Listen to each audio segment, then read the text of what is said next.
नमस्ते.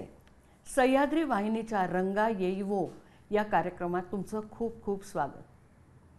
स्त्रीची विविध रूपं, तिची मानसिक आंदोलनं, तिची सामाजिक अवस्था आपल्या चित्रातून आविष्कृत करणारी अत्यंत उत्कट अशी संवेदनशील अशी चित्रकर्ती. आज आपण तिला भेटणार आहोत. शुभा गोखले.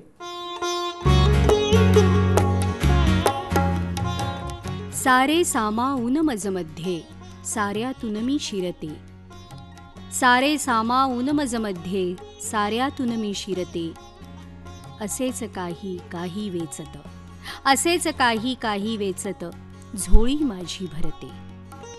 शांताबाईंच्या या पंक्ती सार्थ ठरवणारी अशी आमची मैत्रीण, मृदुभाषी, सौम्य स्वभावाची, उत्कट संवेदनशील चित्रकर्ती.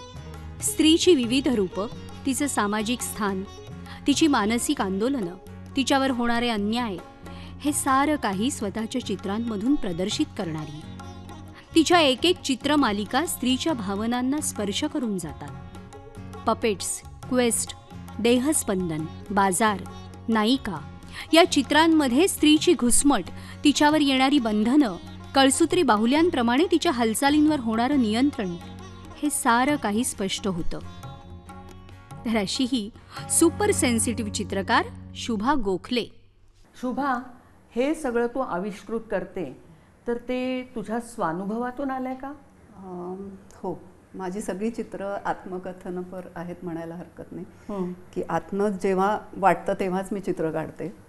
त्यामुळे ते आणि स्वतःचं एक्सप्रेशन हेच असतं ना. चित्र म्हणजे काय असतं ना, आजूबाजूची परिस्थिती, त्याच्यावर आपल्यावर होणारे परिणाम, आणि ते चित्रात दिसत राहतात.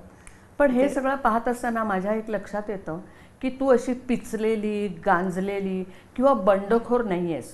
तू अत्यंत सहनशील अशी आहेस आणि तुझा सकारात्मक दृष्टिकोन असतो. बरोबर? अगदी बरोबर. तर हे कसं काय? मला असं वाटतं लहानपणीपासून तो स्वभाव असावा. कारण मी खूप शांत होते लहानपणीपासून. जॉईंट फॅमिलीमध्ये होते आणि इतर बहीण भावंडांच्या मानाने मी खूपच शांत होते. जरा दंगा कमी करायची. आणि म्हणूनच मी स्वतः, मला वाटतं, चित्रात रमत होते, चित्र काढण्यात, आणि ते माझं एक्सप्रेशन होतं. असं पहिल्यांदा चित्रांची ओळख कुठे झाली? रंगांची ओळख तुला कुठे झाली? एक तर लहानपण मला वाटतं सगळेच जण काहीतरी असतात आर्टिस्ट. म्हणजे कोणाला गाणं आवडत असतं, कोणाला. मला बेसिकली कविता खूप आवडायच्या, म्हणजे बडबड गीतं, बालगीतं, ते खूप आवडायचं. आणि चित्र काढायला तर आवडायचंच. आणि लहान, म्हणजे एक 6 वर्षाचं असताना आम्ही लंडनला गेलो. माझे वडील ह्याच्यात होते, फार्मसिस्ट होते, आणि ते लंडनला गेले. आणि मी आणि माझा धाकटा भाऊ, जो आता वेल नोन प्रॉडक्ट डिझायनर आहे, सतीश. तर आम्ही सगळे लहान असताना लंडनला गेलो. आणि तिथल्या शाळेत जे मला खूप जे एक वेगळं सगळं वातावरण होतं ना, की आम्हाला मोठ्या बरण्या, रंगाच्या मोठ्या बरण्या, मोठे नोटबुक्स आणि मोठाले ब्रशेस द्यायचे. एवढ्या लहानपणी? हो, खूप. म्हणजे त्यामुळे तिथे खरं मला ते हे लागलं. आणि मी सगळ्या वर्गातल्या मित्रमैत्रिणींची पॅलेट आणि ब्रशेस धुण्याचं मी आनंदाने काम करायची. कारण अजूनही मला कधी कधी वाटतं की माझ्या हातातनं पाण्याबरोबर ते रंग वाहत आहेत, असा माझा भास होतो. ही लहानपणीची रंगधून मी अजूनही सांभाळून ठेवलेली आहे माझ्या. त्यामुळे हे झालं तुझं बालपण. पण त्यानंतर साधारण 15-16 वर्षाच्या मुली, त्यांना पावसात भिजावं, प्रेमात पडावं वगैरे असं वाटत असतं. त्या काळात तू काय करत होतीस? ॲक्च्युली मी शाळेत असतानाच ना रेड क्रॉस सोसायटी जॉईन केली होती. आणि तेव्हा तू पुण्यात आली होती? हां, पुण्यात आलो होतो आम्ही. नंतर शाळेत पुण्यात आलो, म्हणजे इंग्लिश मीडियम शाळेत घातलं. कारण कॉन्व्हेंटमध्ये मग काही संबंधच राहिला नसता ना आपल्या, म्हणजे भाषांचा किंवा काही. त्यामुळे महाराष्ट्र मंडळ म्हणून शाळा आहे, तिथे आम्ही गेलो. तर तिथे मी रेड क्रॉसमध्ये पहिले इंट्रोड्यूस झाले. आणि म्हणजे मला असं वाटलं की हे आहे माझं कॉलिंग. म्हणजे आम्ही हॉस्पिटल व्हिजिट्स. आणि तू म्हणतेस तसं की 15-16 वर्षाचे असताना म्हणजे प्रेमात पडून पावसात भिजून जेव्हा हिंडायचं असतं बिंदास, तेव्हा मी बंदोरवाला रेप्रेसी होम किंवा कामायनीचे म्हणजे मूकबधीर शाळा किंवा अंध हे म्हणजे असं अशा ठिकाणी म्हणजे artificial limb centre, blood banks, आम्ही ब्लड डोनेशन कॅम्प्स ऑर्गनाईज करायचो. त्यावेळेला खूप प्रॉब्लेम होता, म्हणजे लोक ब्लड डोनेट करायची नाहीत, मग ते त्यांना कन्व्हिन्स करणं. त्यामुळे ना खूप एक वेगळं जग मी आधीच पाहिलं असं मला वाटतं. म्हणजे लहानपणीच खूप वेगळे संस्कार झाले मला, म्हणजे शरीर किंवा ह्याच्याबद्दल. त्यामुळे बाह्य सौंदर्य किंवा असं मला कधी जाणवलं नाही. त्याच्यापेक्षा म्हणजे हे मला जास्त अपिलिंग वाटलं. म्हणजे लाईफ तू संवेदनशील, मी म्हणते ना, उत्कट संवेदनशील. पण मग त्यानंतर तेव्हा तू शाळेत होतीस? हो, शाळेत. आणि मग कॉलेजमध्ये मी नंतर सुरू केलं होतं थोडं. कॉलेजमध्ये कसं, कुठे जायचं, काय कसं ठरवलंस तू?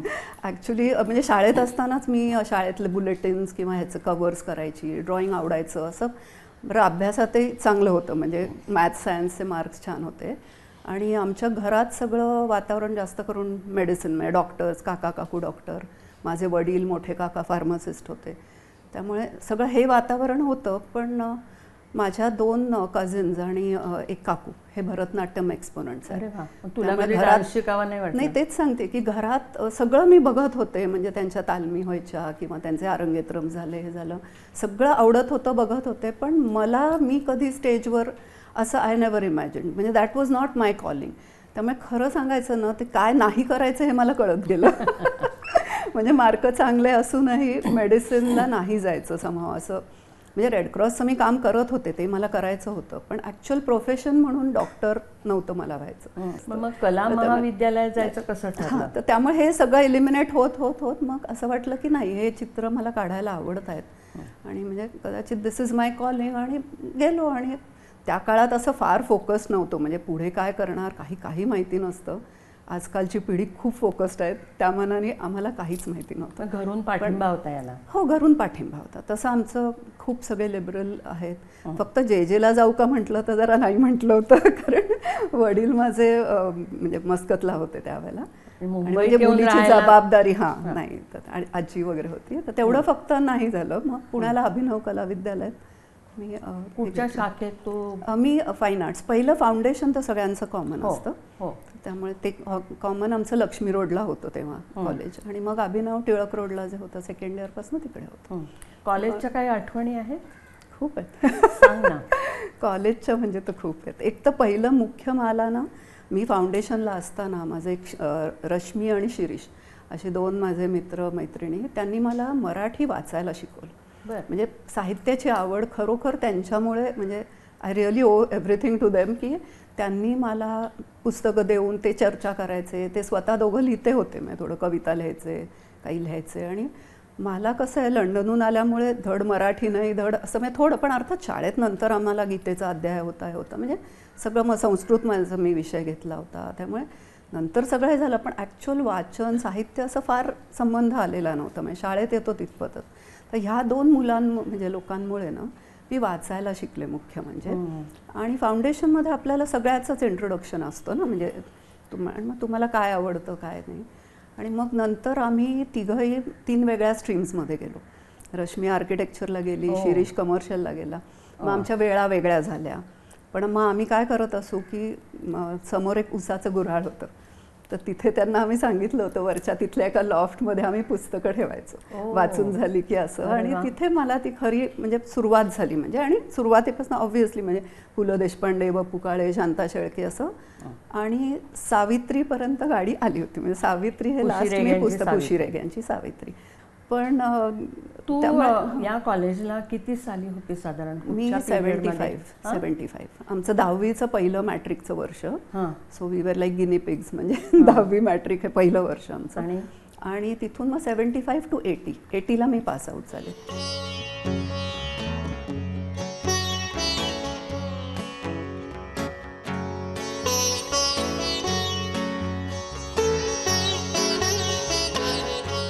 तू कॉलेजमध्ये असताना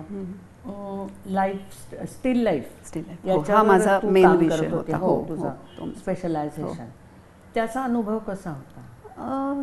छान होता. कॉलेजमध्ये कसं असतं, आपण खूप एक्सपेरिमेंटेशन करत असं जसं घरात तुमचे प्रोटेक्टेड असतो शिकवणारे तसं. प्रोफेसर त्यांचा काही तुझ्यावर परिणाम झाला का? हो, कोणी आठवतात का ते? नाही ॲक्च्युली माझं मी म्हटलं तसं नेहमीप्रमाणे की काय करायचं हे माहिती नसतं, पण काय करायचं नाही हे नक्की माहिती असतं.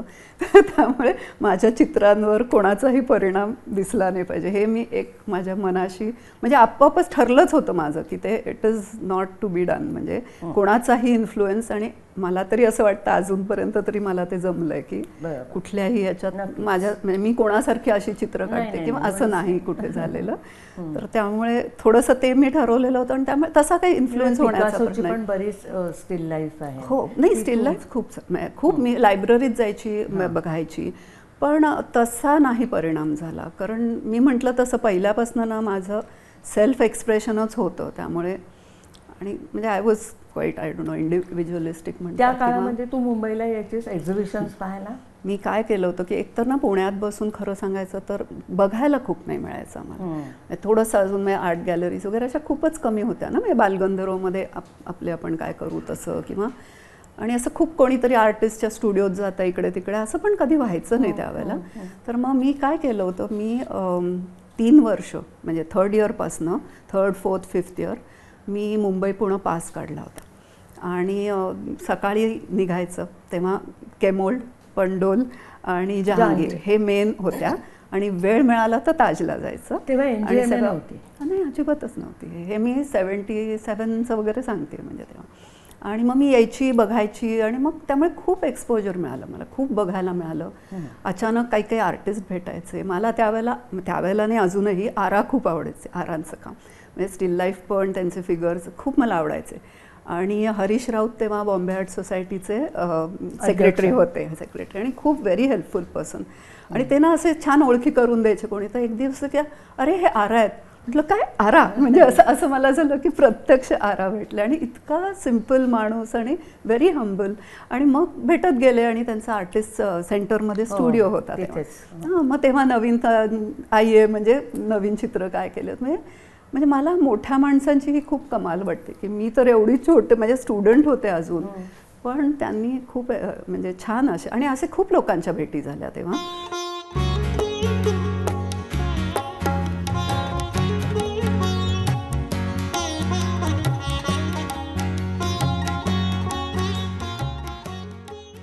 तू म्हणालीस की कुणाची नक्कल करायची नाही किंवा कुणाचाही परिणाम आपल्यावर होता कामा नये, यासाठी तू खूप जागृत होतीस.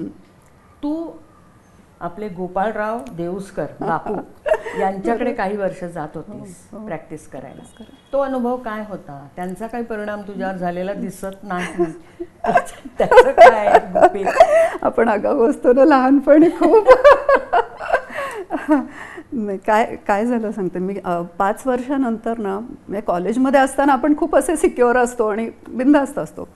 बाहेर पडल्यावर मला असं वाटलं की आपली म्हणजे झोळी रिकामी. म्हणजे मला खरंच बाहेर पडल्यावर बाहेरच्या एकदम जगात फेकला जाता तुम्ही, आणि काय करायचं कुठून सुरुवात काहीच माहिती नव्हतं. आणि एक मला जाणवत होतं की माझं ड्रॉइंग खूप वीक आहे, खूप वीक. म्हणजे मला जाणवत होतं की आपलं ड्रॉइंग खूप वीक आहे. म्हणजे पेंट कलरिंग रंगात खेळायला मी रमायची. तर माझी एक मैत्रीण केशर, तर ती मला म्हणली तू असं का नाही करत, तू बापूंकडे का नाही जात, त्यांना विचार ना. त्यावेळेस ते पुण्यात होते. त्यावेळेला ते फर्ग्युसनमध्ये ह्याच्यात होते. म्हणजे ते फर्ग्युसनमधल्या मोठमोठ्या लोकांची पोर्ट्रेट्स करायचं त्यांना कमिशन होतं. आणि एक सुंदर टुमदार घर होतं फर्ग्युसनच्या कॅम्पसमध्ये, आणि तिथूनच एक 5 मिनिटावर त्यांना स्टुडिओ दिलेला होता पेंटिंगचा. आणि अनेक वर्ष ते तिथे होते, अनेक वर्ष होते ते.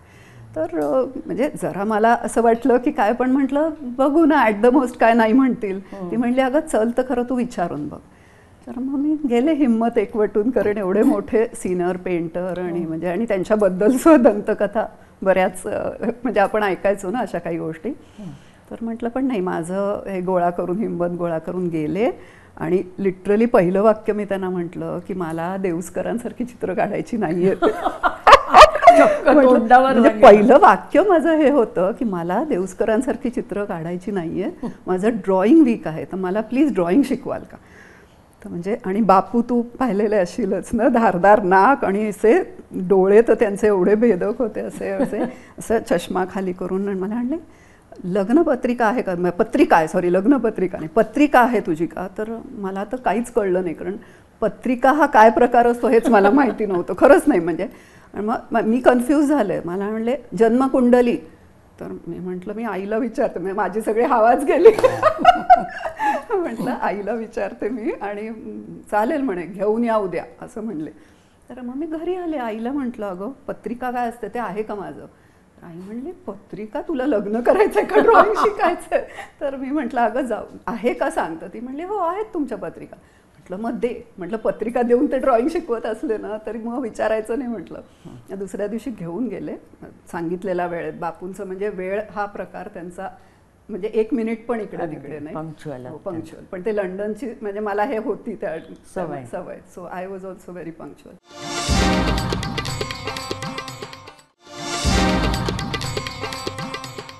विश्रांतीनंतर पुन्हा आपण शुभाशी बोलूया.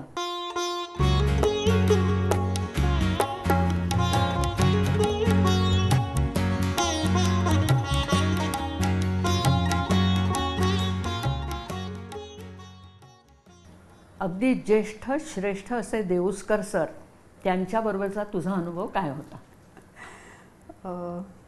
खूप वेगळा होता.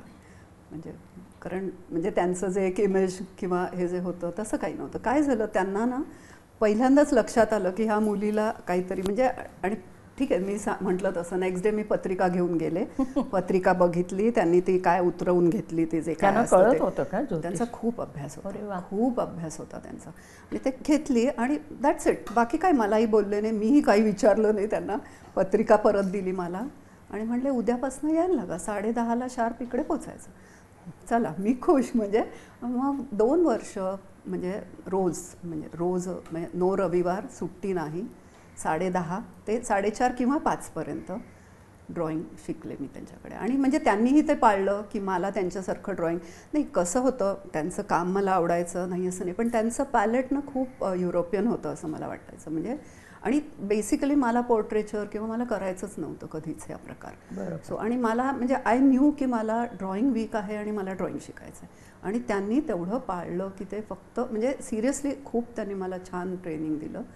आणि सकाळी ते असं एक रोज कुठलं तरी असं एक स्टिल लाईफ अरेंज करून द्यायचे, काही असेल, मग ती झाडू असेल, बरण्या, वॉट एव्हर. आणि पाटकोरे कागद द्यायचे, सगळ्या वेगवेगळ्या अँगल्सनी मी ते ड्रॉइंग करायचं त्याचं. आणि ते स्टुडिओत जायचं, ते आणि माधवी होती, स्टुडिओत जायचे पेंटिंग करायला. ॲक्च्युअल पेंटिंग त्यांचं स्टुडिओत चालायचं. आणि दुसरी एक गंमत मला सांगावीशी वाटते त्यांची, की जेव्हा ते बघायचे माझे स्केचेस, तर साधारण मी किती गुफअप केलं आहे हे ते मला जे बोलवायचं ना, हाक मारायचे मला. काय काय हाक मारायचे त्यावरनं मी आणि माधवीच्या असं म्हणजे दरवेळेला पोटात गोळा असायचं की आज काय आहे आपलं. तर असं की हां बाळा, बेटा आणि सुंदरी असा जेव्हा हाक यायची ना, गॉन.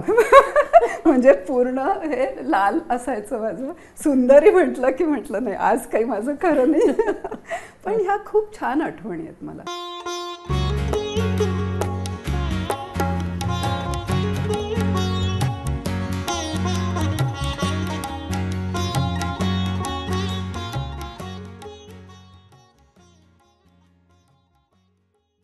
लग्न झाल्यानंतर काही काळ तू सुद्धा ध्येयापासून दूर होतीस. मग परत कसं तू हे सुरू केलंस पेंटिंग्स करणं? ॲक्च्युली कसं असतं, लग्न झाल्यावर प्रत्येकच मुलीला सगळंच बदलतं ना, म्हणजे घर बदलतं आणि ॲडजस्ट व्हायला थोडा वेळ लागतो सगळा. त्यातून मी पुण्याहून मुंबई, म्हणजे ते म्हणजे मी जायची जहांगीरला कधीतरी जायची, किंवा म्हणजे पूर्वी मुंबईहून पुण्याहून येत होते, आता इथून जायची. म्युझियममध्ये मी मिनिएचर्सचा अभ्यास करत होते थोडासा, म्हणजे जेव्हा वेळ होईल तेव्हा. म्हणजे बापूंनीच पत्र दिलं होतं की मला ॲक्सेस द्यावं, गोरक्षकरांना पत्र दिलं, ते मला डायरेक्टर होते गोरक्षकर. तर त्यामुळे त्यांना पत्र दिलं होतं की ह्या मुलीला इंटरेस्ट आहे, तर त्यामुळे मिनिएचर्सचा अभ्यास. म्हणजे असं थोडं काही ना काहीतरी चालू होतं, नाही असं नाही, पण प्रत्यक्ष चित्र असं नव्हतं. आणि मग त्याच्यात नंतर अर्थात म्हणजे मुलं झाली, हे झाली, पण म्हणजे आय हॅव नो रिग्रेट्स. 8 वर्ष माझ्या बायोडेटामध्ये म्हटलं तर काही नाही आहे म्हणजे ह्या बायोडेटामध्ये, पण 2 स्कल्पचर्स केली ना मी. हो का? अरे म्हणजे मुलं असं मी म्हणते लाईव्ह स्कल्पचर्स झाली होती.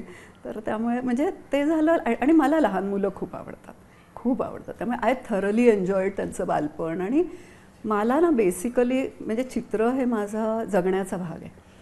म्हणजे मी आधी जगते आणि जगता जगता चित्र काढते, असं आहे माझं खरं म्हणजे. की मला असं वाटतं प्रत्येक अनुभव आपण घेतला पाहिजे. नुसतं चित्र काढलं असं पण नसतं ना. बरोबर, पण त्या आपलं अनुभवातूनच चित्र चित्र निर्माण होतं, तेच क्रिएशन सांगते. हो, त्यातूनच पण होतं. त्यामुळे इंटेन्सली जगणं पण महत्त्वाचं असतं ना. आणि मी जे करीन ते मी एन्जॉय केलं.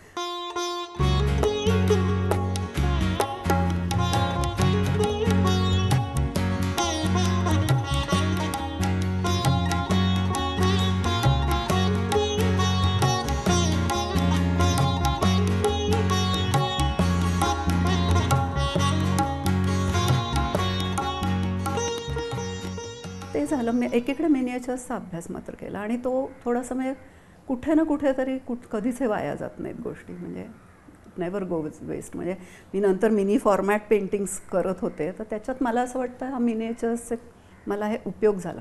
पण त्याच्यात माझ्या पेंटिंगमध्ये मिनिएचर पेंटिंग मी कधीच केलं नाही, म्हणजे असं त्यात तसंच्या तसं कधीच नाही आलं. किंबहुना तू पपेट्स किंवा कळसूत्री बाहुल्या यांच्यावर तू एक सिरीज केलीस सुरुवात 95च्या पहिली सुमारास. सिरीज माझी.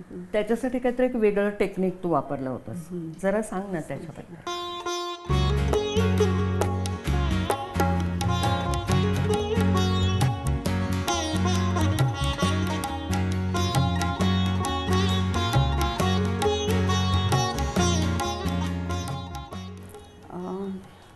ॲक्च्युली काय होतं आजूबाजूचं म्हणजे माझ्यासमोर वातावरण. हां. कळसूत्री बाहुल्या हो. म्हटलं की खूप प्रतिकात्मक असं एक रूप आहे की जिची सूत्र कुणाच्या तरी हातात आहे, सूत्रधार वेगळा आहे आणि ती त्याच्या हातातली नुसती ॲक्च्युली भावली आहे. हीच अवस्था होती त्यावेळेला माझी. कारण कसं असतं, एक म्हणजे लौकिक अर्थाने काहीच कमी नव्हतं अगदी खरं सांगायचं तर, पण कुठेतरी आतमध्ये आपल्यातला जो कलावंत असतो तो त्याची घुसमट होतच होती. नक्कीच.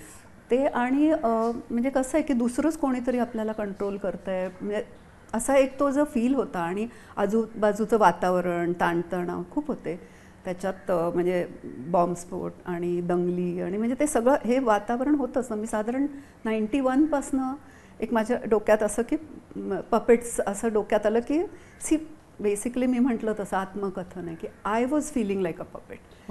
आणि त्यामुळे माझं लक्ष ते पपेट्सकडे गेलं पहिल्यांदी. आणि मग देन आय रिअलाइज, मग ते असतंच ना थोडं आपण अभ्यास करतो काय प्रकारचे पपेट्स असतात. आणि तो इंटरनेट पूर्वीचाच इरा होता, त्यामुळे जी काय पुस्तकं मिळतील ती वगैरे.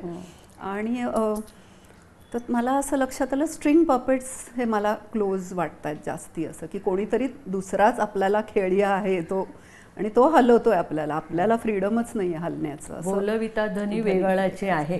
पपेट्सबद्दल मी काय बोलू, तूच बोलायला पाहिजेस. तर आणि अशी ती चित्रांची सुरुवात झाली. आणि काय झालं, एकदा असंच फ्रेम केलेलं चित्र होतं आणि मी सहज बसले होते आणि वरून मी एक असं पपेट काढलं त्या काचेवरच. आणि मी म्हटलं यार हा छान आहे इफेक्ट असा, म्हणजे खूप असं त्याला एक डायमेन्शन आणि हे. आणि मग मला असं वाटलं की नाही, आय हॅव टू डू. आपण काचेवर तर करू शकत नाही. मग मी विचार केला काचेच्या आतनं पेंटिंग, मग ते कसं करायचं, काही टेक्निक्स आहेत का वगैरे, अशी सुरुवात झाली त्याची. आणि मग पण काच आणि काय छान आम्ही म्हणजे एकदा हात कापून घेतला, एकदा ती फुटली. म्हणजे म्हटलं हे काय खरं नाही. बरं मुलं लहान होती, मी घरूनच काम करत होते तेव्हा, तर त्यामुळे असल्या रिस्क मला घ्यायच्या नव्हत्या. मग त्याच्याऐवजी काय म्हणजे पर्याय काय, मग ते शोधायला लागले. मग ॲक्रेलिक शीट्सचा पर्याय होता, ट्रान्सपरंट इम्पोर्टेड घेतले की मग ते काही पिवळे पडत नाहीत किंवा त्याच्यात काही हे नसतात. मग त्याच्यावर रंग कुठले चालतील असं, म्हणजे टेक्निकली खूप एक्सपेरिमेंट झाले. काही म्हणजे ग्लास पेंट्स आलं ते सगळं क्रॅक झाले, म्हणजे असे खूप हे पण झाले, म्हणजे फ्लॉज पण झाले माझ्या हातून. पण मग नंतर लक्षात आलं की ॲक्रेलिक पेंट्स ऑन ॲक्रेलिक हे जमत आहेत असं.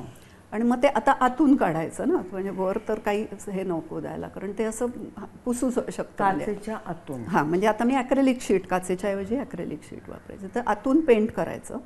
तर ते it is like a mirror image. तर तो संपूर्ण असा ना, म्हणजे पूर्ण इमोशनच उलटं असतं सगळं तुमचं. तो इट इज, पण ते आलं, म्हणजे मला असं जमलं ते. आणि मग मी काय करायला लागले की एका शीटवर एक फिगर, अजून एका शीटवर अजून एक फिगर, आणि मागे एक क्लॉथ कोलाज करायची.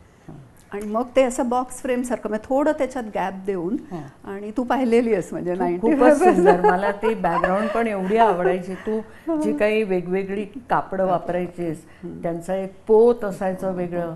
खूपच छान.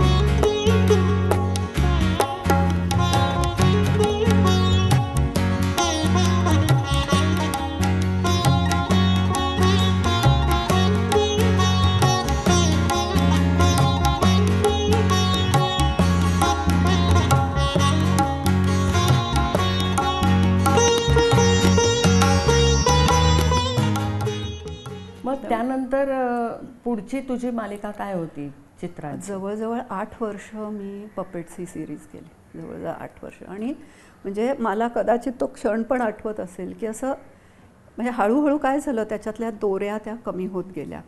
म्हणजे आय स्टार्टेड रिअलायझिंग की एव्हरीवन हॅज स्ट्रिंग्स, तर वाय बॉदर, म्हणजे त्याला जे करायचं ते करू देत, आपण आपलं काम करायचं, म्हणजे आपलं कर्म आपण आपलं करायचं. आणि त्या क्षणी ना मी ब्रश खाली ठेवला की I don't feel like a puppet anymore, I can't paint puppets, that's it. म्हणजे मला पुढचं एक वाक्यच नव्हतं माझ्याकडे काही. आणि त्यावेळेला तर लोकांना म्हणजे एकतर ते खूप पॉप्युलर झाली होती, जमात म्हणून जी गॅलरी आहे त्या माझे शोज करत होते, विकली जात होती, तो पिरियड पण असा होता. तर एव्हरीवन सेड की दिस इज द रॉंगेस्ट कमर्शियल डिसिजन. कारण मी सगळ्यांना सांगायची नाही, मी नाही आता पपेट्स नाही रंगवत आहे, मी नाही करत आहे पपेट्स. पण म्हणजे मला कसं होतं ते मी म्हटलं तसं हे आतलंच माझी जर्नी आहे ना. So the moment I felt I am not a puppet anymore, I just stop doing it. अच्छा. I just stop doing it. आणि ते असंच असतं ना, पुढे काय. काही पण मला माहिती नसतं आठवतं तेव्हा. की पेंटिंग्स जरी करायची तू थांबवलीस पपेट्सवरची, पण ती ऑब्जेक्ट्स तू वेगवेगळ्या ठिकाणी वापरलीस. म्हणजे गळ्यातल्या पेंडंटसाठी म्हणा किंवा लगेज हे थोडंसं नंतर आलं. अच्छा. पण ज्वेलरी मी त्याच नाही, वेळेस. ज्वेलरी मी 91 पासून सुरू केली. म्हणजे Okay. जसं पेंटिंग साधारण जेव्हापासून सुरू झालं ना, असंच थोडेसे मणी एकत्र करायचे आणि स्वतःपुरतंच काहीतरी गळ्यात करायचं आणि घालायचं. आणि मग आर्ट फील्डमध्येच सगळं वावरत असल्यामुळे मग अरे छान दिसतंय, आमच्यासाठी कर. म्हणजे अडिवरेकर, गोपाळ अडिवरेकर त्यावेळेला बॉम्बे आर्ट सोसायटीचं होतं. असं म्हणजे असे खूप जणांनी का मला गिफ्ट द्यायला कर, हे कर, ते कर. म्हणजे असं करत करत ते होत गेलं. म्हणजे पीपल एनकरेज मी आणि ते होत गेलं. आणि मग तेव्हापासून सातत्याने मी करत गेले. परत पेंटिंग्सकडे कधी वळलीस? पुढची तुझी चित्रमालिका काय होती? पुढची माझी चित्र, माझ्या ना गॅप्स खूप जातात, पण ती माझी पहिली गॅप होती. सो मला एवढं डिप्रेशन येत होतं की 8 वर्ष मी असंख्य चित्र केली होती आणि सडनली मी काहीच करत नाही आहे. म्हणजे मला काही सुचत नाही आहे, मला काय करायचं माहिती नाही आहे. म्हणजे मेंटल ब्लॉक असतो. पण हे तेव्हा माहिती नव्हतं ना की असं म्हणजे असं काहीतरी होतं आपल्या आयुष्यात. हे म्हणजे पहिलाच अनुभव होता माझा. त्यामुळे मग मी आणि मला अशा वेळेला आपल्याला म्हणजे पुस्तकांचा आधार असतो. म्हणजे वाचन सुरू झालं, पुन्हा सावित्री हातात आली. मग सावित्रीनंतर G.A. कुलकर्णी, खानोलकर, म्हणजे कोलटकर, असं म्हणजे ते एक एक त्यातनं एकातनं एक आणि ग्रेस असं वाचन त्या काळातलं माझं आहे. आणि चित्रही थोडी थोडी होत होती, नाही असं नाही की म्हणजे काही माहिती नव्हतं. त्यामुळे मिसळणाचा डब्बा हा माझा स्टील लाईफ होता. हळदीच्या तिखटाच्या बरण्या होत्या, फळं होती, फुलं होती सगळी, म्हणजे अनंत, चाफा, व्हॉटेवर आपल्या रोजच्या ह्याच्यातली. हे हळूहळू उमटायला लागली होती. आणि बायका होत्या बॅकग्राऊंडमध्ये. या मालिकेचं नाव काय होतं? या नायिका? नाही, ह्याला मी क्वेस्ट असं नाव दिलं होतं. Patterns in chaos. शोध.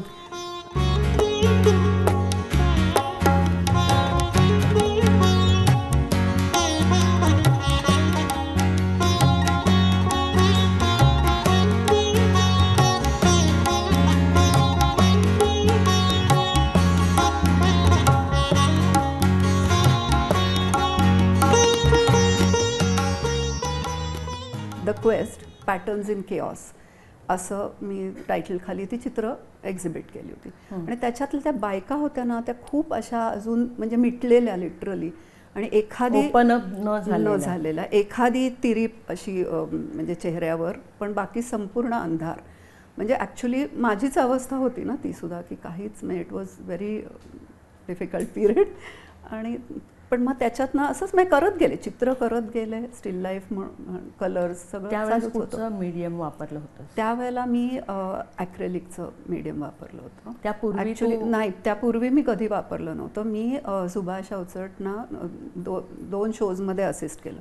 तर त्याच्या म्हणजे जो मधली गॅप होती ना की मी काहीच करत नव्हते, तर मी म्हटलं अरे शिकायला मिळतं ना आपल्याला. आणि म्हणजे आमचे आचार विचार सगळे खूप वेगळे आहेत, पण तरीसुद्धा अशी त्या म्हणजे त्या कलावंताच्या प्रतिभेचं म्हणजे मी बघू शकले, खूप जवळनं बघू शकले. आणि ॲक्रेलिक पेंट्सचं मुख्य मला म्हणजे बघायला मिळालं की त्याच्यातली जी तजेलदार आहे, त्याची ल्युमिनॅसिटी जी आहे त्याच्या ह्याच्यात जी येते, तर ते सगळं मला खूप शिकायला मिळालं तिकडून.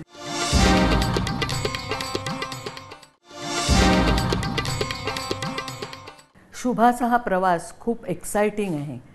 आता पुढचा प्रवास काय आहे ते आपण जाणून घेऊया. बोल शुभा. ते क्वेस्टच्या वेळची जी माझी चित्र होती, तर ती म्हणजे मी म्हटलं तसं बायका अजून ओपन अप झालेल्या नव्हत्या, तर त्या सुमारास जतीन दास माझ्या स्टुडिओमध्ये. हां, ग्रेट. मी म्हटलं ना, खूप मोठी माणसं ही किती साधी असतात ह्याचा मी खूप जवळनं अनुभव घेतलाय. जतीन दास माझे आवडते. अरे माझे पण आवडते. तर म्हणजे या म्हटलं तर आले, म्हणजे मी चित्र काढते म्हटलं तर मला आवडेल म्हणे चित्र बघायला. म्हटलं या, आणि मी तर माझ्या अगदी सुरुवात होती अशी माझी काही म्हणजे, तर बघितली त्यांनी चित्र भिंतीवरची, आणि मला ते काय म्हणले की तुझी जी फुलं आहेत ना, the flowers in your painting are so sensitive and sensuous, try to get that in your figure, human figure. म्हणजे एखादा सांगण्याची पद्धत बघा, म्हणजे ती बरोबर मला पोचलं की मला काय करायचंय ते. म्हणजे हे सांगण्याची हे जी प्रतिभावान माणसांची जी हे असते ना, एक खूपच छान. म्हणजे एखादा म्हणू शकला असता अगं काय काढलंयस हे, किती वीक आहे फिगर, म्हणजे हे सगळं असं त्यांना हक्क होता बोलायचा हे असा. पण हे मोठे कलाकार नेहमीच नाही पासून कधीच सुरुवात करत नाही, कधीच हो पासून सुरुवात करतात आणि मग हळूच नाही. पण म्हणजे वे ही, आणि म्हणजे मला नक्की काय माझ्या ह्याच्यात कमी आहे हे मला लगेचच कळलं. आणि मला म्हणले की never start a painting thinking that you are going to do a masterpiece, just let it flow. म्हणजे हे एवढा कानमंत्र, म्हणजे माझ्यासाठी कानमंत्रच होता खरंच हा. आणि एवढा पुरतं ग आपल्याला, म्हणजे एवढूसा एक म्हणजे छोटी एक हे पुरते आपल्याला, ठिणगी असते, अक्षरशः ठिणगी टाकली. आणि तेव्हापासनं ना मी माणसाच्या शरीरातला म्हणजे जो जिवंतपणा होता ना त्याच्याकडे जास्त म्हणजे बघायला सुरुवात केली मी. आणि फार लोभच असतं ग शरीर, मानवी शरीर हे फार लोभत असतं, प्रत्येक अवयव बोलकं असतं. त्यातून काय निर्माण झालं? मी काय झालं, पपेट्स जेव्हा मी करत होते तेव्हा ॲनाटॉमीची मी खूप मोडतोड केली होती. म्हणजे I had taken total liberty, कारण ते कसंही वागतात हे म्हणजे होतंच, म्हणजे ते फारच छान, त्यामुळे ते मी लिबर्टी घेतली. म्हटलं काही नाही, आता I have to correct this, if I am doing figures. तर मला ॲनाटॉमीचा पुन्हा अभ्यास सुरू केला मी.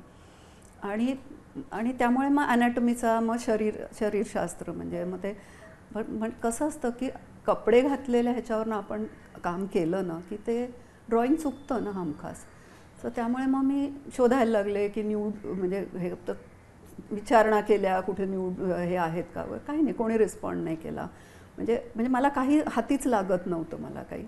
पण मग रद्दीवाल्याकडनं पुस्तकं आणणं, म्हणजे इट वॉज म्हणजे अवघड होतं सगळं हे, की त्याला जाऊन विचारावं. अशी पेंटिंगची पुस्तकं आहेत, आली की तो मला फोन म्हणजे सांगायचा जाता येता की बाबा आली आहेत, तुम्हाला बघायचे आहेत का. पण हे तुझं नग्नतेविषयी संशोधन होतं. म्हणजे कारण मला ड्रॉइंग करायला तुम्हाला म्हणजे न्यूडच पाहिजे ना तुम्हाला ते.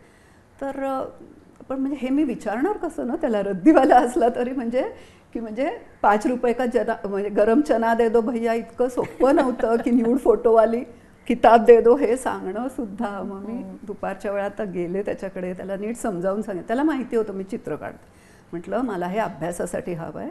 आणि मग ते त्याला समजलं, म्हणजे खरंच म्हणजे थँक्स टू हिम तो मग गोळा करून ठेवायचा काही आली पुस्तकं मासिकं की. आणि मग मी एक पिशवी घेऊन जायची, त्यात तो पिशवीत टाकायचा, म्हणजे लपून छपून सगळं, मग स्टुडिओत येऊन काम करणं हे करणं. तर त्यामुळे सुरुवात तशी झाली. आणि मग त्या काळात तू हे देहस्पंद या नावाने नंतर ती सिरीज होती.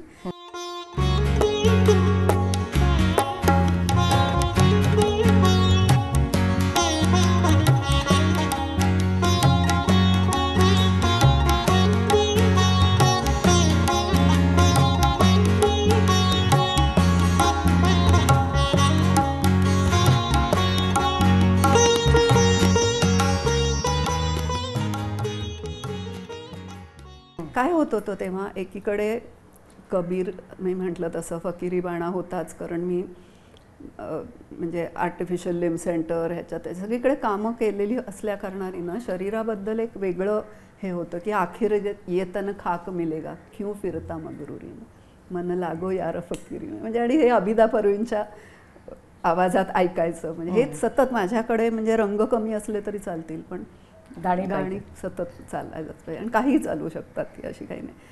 तर त्यामुळे हे म्हणजे कबीर आणि तोपर्यंत ग्रेस आणि प्रत्यक्ष भेटही झाली होती आमची साजण वेळानी, तर ती अंगात माझ्या पूर्णच ती म्हणजे रक्तातच भिनली होती कविता ती. आणि अशातच मी त्यांना एक पत्र लिहिलं की त्यांच्या कवितेचा माझ्यावर काय परिणाम होतो असं लिहिलं. आणि तुम्हाला भेटायची इच्छा आहे का, तर नाही, अजिबात नाही, मी असं लिहिलं होतं, अजिबात नाही, मला तुम्हाला भेटायचं आहे का, अजिबात नाही, असं मी ते असंच लिहिलं होतं. कारण म्हटलं की प्रतिभावंतांबद्दल एखादा भ्रम बाळगणं मला चालेल, कारण खरंच कधी कधी खूप त्रासदायक अनुभव होते काही. तर असं मी पत्र लिहिलं आणि मग त्यांचा चिडून फोन आला की तुम्ही समजता काय, कोण आहात तुम्ही वगैरे. वास्तविक एरवी तू इतकी शांत मवाळ अशी आहे, असं परखड एखाद्या माणसाशी बोलू शकते, कोणाला खरं वाटणार नाही. पण मी जसं फक्त गोड खात नाही, मिरच्या खाते, कोणाला खरं वाटत नाही तसंच आहे. तसं सांगितलं मी त्यांना. आणि म्हणजे ऑनेस्टली आपण ऑनेस्टली बोलतो ना सगळं, पण मग ते होणं नव्हतं. ते ताबडतोब आमची भेट झाली, भेटी होत गेल्या. पहिल्या भेटीतच त्यांनी मला सांगितलं की तुम्ही माझ्या आईसारख्या दिसता, सुमित्राबाईंसारख्या दिसता. आणि एक्झॅक्टली. आणि तेव्हापासून जे मायबाई सुरू झालं, म्हणजे ते मला आईच मानत होते. आणि मी म्हणजे एखाद्या कवीला दत्तक घ्यावं तितकं मग. आणि मग he became part of our family only. म्हणजे आणि 7 वर्ष ग्रेस नावाच्या विद्यापीठात शिकल्यासारखं झालं ते.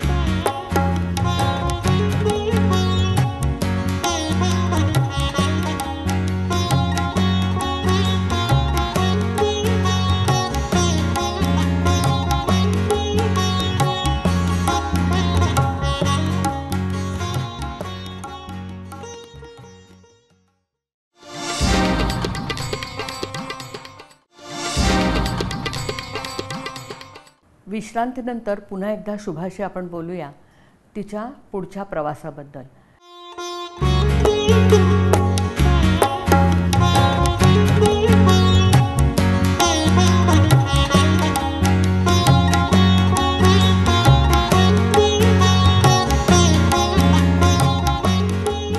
तिची आणखीन एक मालिका नायिका आणि त्यानंतर मीरा.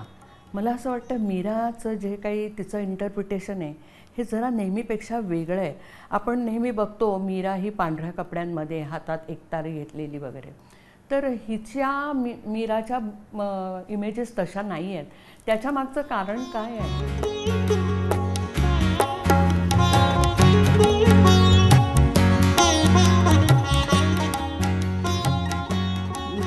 कविता वाचत होते तसं मीराबाईची जेव्हा मी कविता वाचल्या तर तेव्हा कहो कुसुंबी सारी रंगावा, कहो तो भगवा भेस चालावाही देस. तर म्हणजे हे मला एक काही कळत नव्हतं की काय आहे. तर कुसुंबी मला कळलं की राजस्थानातलं एक फूल आहे.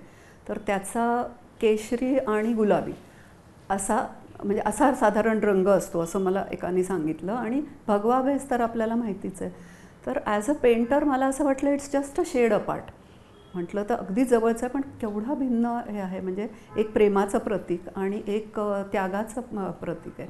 तर मग मला असं वाटलं की ही मीरा जी आहे ती आपल्याला काय सांगते, हे कोडं आहे की हे नुसतं पांढरी साडी नेसून ते नाही कोडं सुटणार हे.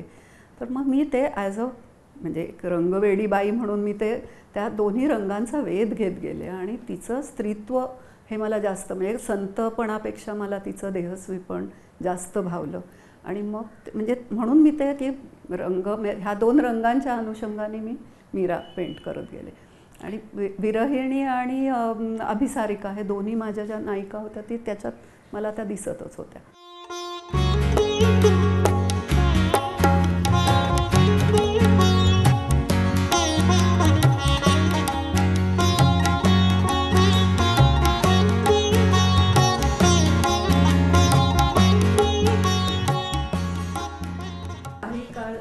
नायक पेंट केले थोडेसे, म्हणजे अगदीच थोडेसे. संवाद नायक फक्त पुरुष असणारे की म्हणजे मुखवटे बाजूला ठेवणारे.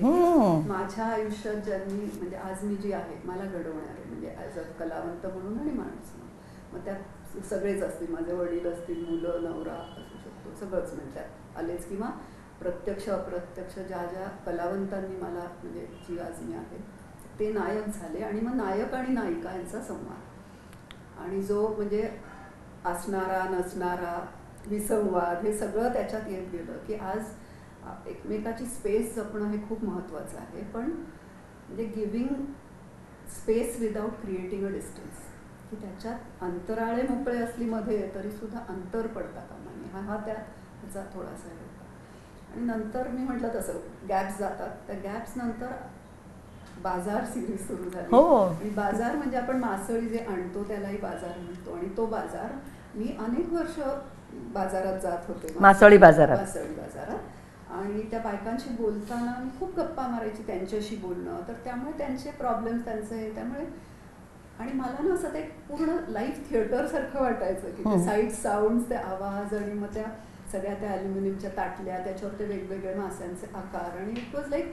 आणि त्या सगळ्या केऑसमध्ये ती माझी मत्स्यगंधा, मी तिला मत्स्यगंधा म्हणते, की म्हणजे अमेझिंग आहे. तू तरी कधी पाहिलंयस का बँडेड लावलेली किंवा बँडेज बांधलेली? कधीच नाही. म्हणजे एवढं धारदार हातात असतो तो मासा, किती स्लाइमी असतो, म्हणजे इट इज सो डिफिकल्ट. तरी एकीकडे गिऱ्हाईकाला म्हणजे गिऱ्हाईकाशी बोलायचं, इकडे भाव करायचा की म्हणजे अरे दादा किती ताजा आहे मावरा ग, किंवा आणि म्हणजे भाव करा, नको ग सासू मारेल, म्हणजे हे सगळं करता करता बरं एकीकडे कावळे एकीकडे मांजरी, म्हणजे हे सगळं ती कसं बाई मॅनेज करते सगळं. आणि ती द वे शी म्हणजे हँडल्स हरसेल्फ, तर हे मला फार भावलं आणि ती माझी मत्स्यगंधा झाली.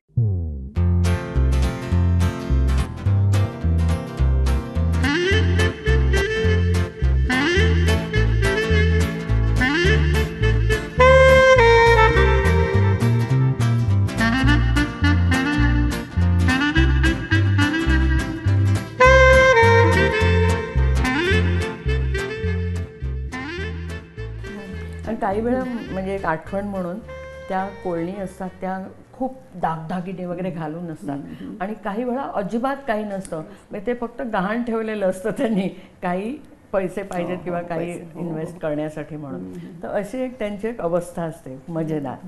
यानंतर तू कुठचा केलास? बाजारनंतर काहीच नाही केलं. बाजारनंतर काही नाही केलं म्हणण्यापेक्षा कोविडच्या पिरियडमध्ये आपण सगळे डिफिकल्ट पिरियडमध्ये होतो. पण मग त्या पिरियडमध्ये माझी थोडीशी झाली चित्र की म्हणजे ना माझ्या सतत डोक्यात येत होतं की आपला म्हणजे कोपऱ्यावरचा चांभार काय करत असेल, माझा म्हणजे मुन्ना माझा जो कारिगर आहे तो काय करतो, माझा फ्रेमवाला कसा जगत असेल, म्हणजे हातावर पोट असणारी लोक. आणि तेच चित्रात उतरली सगळी ती झाली. आणि एक घुसमट मी म्हणते त्या सिरीजला की मास्कवाले सगळे.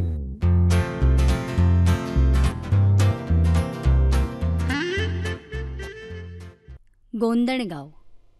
शुभा गोखले यांच्या स्टुडिओला कवी ग्रेस यांनी गोंदणगाव हे नाव दिलेलं आहे. गोंदण करताना जसं दुखतं तसंच चित्र हे कलावंताच्या आंतरिक दुःखातून किंवा सभोवतालच्या परिस्थितीतून उद्भवून चित्ररूपाने व्यक्त होत असतं. पण दोन्हीचे परिणाम हे दृश्य स्वरूपात सौंदर्य निर्मिती करतात. या शब्दाचं आकलन हे आहे, the healed wounds are beautiful. चित्रकाराचा स्टुडिओ या फक्त 4 भिंती नसून तो कलावंताचा जीवाभावाचा सखा असतो. कलावंताचं उसळणं आणि कोसळणं तो जवळून बघत असतो. कालांतराने जसा कलावंत वेगवेगळे अनुभव घेऊन समृद्ध होत जातो तसा स्टुडिओ पण त्याच्याबरोबर बदलत जातो. कलावंत आणि त्याचा स्टुडिओ यात सतत संवाद चालू राहतो. आता पुढे काय हे माहीत नाही मला, आता पुढे काय हे माहीत नाही मला, वाटेवर त्याच्या नाही मेणुलीचा दिवा. जशी दिशा तसा जातो कोणत्याही गावा. मला इतकंच माहीत आहे की निसर्गाने मला एक माझ्या वाटचा छोटासा सृजनाचा चांदीचा तुकडा दिला आहे आणि तो मला सतत उजळवत जगायचा आहे. ती रोज उठून चित्र काढू शकत नाही. तिच्या 2 चित्रमालिकांमध्ये खूप वर्षांची गॅप असू शकते, पण ती स्वस्थ बसत नाही. अशा वेळेस ती क्राफ्ट करते, 1991 पासून ती दागिने बनवते आहे. विविध रंगांचे, काचेचे, मेटलचे आणि सेमी प्रेशस स्टोनच्या रंगात, आकारात आणि पोतात खेळण्यात ती रमते. कॅनव्हासवर एक्झॉस्ट झालेले विषय पॅटर्न्स म्हणून तिच्या पेंडंट्समध्ये येतात, जे ती चांदीत बसवते. It is an extension of her paintings. Living with art यावर तिचा विश्वास आहे. कला ही फक्त भिंतीवर न लावता आपल्या रोजच्या जीवनाचा भाग असली पाहिजे. तिच्या चित्रांचे प्रिंट्स असलेल्या पॉलिएस्टर थैल्या तिने बनवल्या आहेत. Say no to plastic, carry your own bag. आणि त्यातच ती बॅग सुंदर असली तर आनंद अर्थातच द्विगुणित होतो. अशा छोट्या छोट्या प्रयत्नांनी प्रत्येकजण वसुंधरेला जपण्याचा प्रयत्न करू शकतो यावर तिचा ठाम विश्वास आहे. ती शुभा गोखले. पण सगळे याच हे पिरियडमध्ये झाले. तू ते क्राफ्टच्या जवळ गेलीस का? हो, Art क्राफ्ट आणि माझं craft, हो, art आणि हो, craft art नेहमी and तू craft. बोलत मी नेहमी असतेस. म्हणते हो, हो. मी नेहमी. आणि ते मी दोन्ही करते की म्हणजे चालूच असतं सायमल्टेनियस. एक तर ज्वेलरी तर मी ऑलमोस्ट 91 पासून करते. आणि या सुमारास ना मुख्य मला ना सोप्स आणि ह्याचं करण्याचा नाद लागला की हां. हो, खूप छान. म्हणजे इट वॉज व्हेरी डिस्ट्रेसिंग. कारण काय वातावरण इतकं म्हणजे डिप्रेसिंग होतं सगळं. आणि धड बाहेर जाता येत नव्हतं, काही करता येत नव्हतं, कोणाला भेटता येत नव्हतं. आणि त्या ह्याच्यात मी आधीच साबण वगैरे सुरू केले होते. मग परफ्युम्स करते मी, किंवा अशी छोटी मॅग्नेट्स करते. हे फुलं मी केलेत.